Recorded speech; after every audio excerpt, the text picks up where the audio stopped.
Kag sa numero 1 sa mga balita, subong nga adlaw.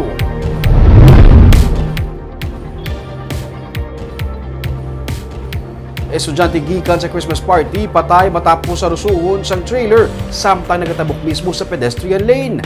Alkalde sa Banwa handa maghatag sa suporta sa pamilya basta kasuhan ang driver para matagaan sang leksyon. Yaring report. Sa sining nga CCTV video, makita ang ini nga grupo sa mga estudyante sa Ibig Magalona National High School nga nagahulat nga magtabok sa dalan. Ang traffic enforcer nagsinyas nga matabok na sila. Kag sa paglabot sa piyak nga lane, nag-abot ang nagahagunos nga trailer. Ang iban sa ila nakahingagaw tabok, ang iban nakaisol. Pero may isa ka estudyante nga nabungguan sa trailer kag gindusdos sa pila ka metros.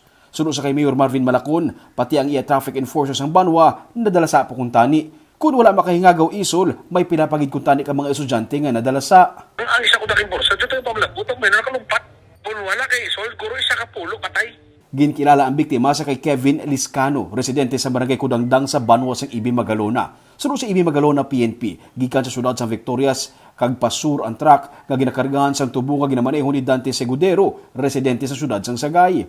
Handa ang alkalde nga maghatag sang suporta sa pamilya sang napatay basta siguraduhon lang nga mapasaka ang kaso batok sa driver para hindi na masulit pa ang insidente. Nasiling ko sa ila, gusto ko leksyonan ang inyo tao para hindi na masundan ini. Kaya siling ko kung narigla ron tayo mga ni, may hindi na magkasong tao ang pamilya, but then anong effect? Meaning, buwas kung may mabungguan, kung bayaran nyo maliwat? Sa drug test nga gipatigayon, nagnegatibo ang driver. Ginahikot na sang Ibig Magalona PNP ang kasong reckless imprudence resulting in homicide batok sa driver sa truck.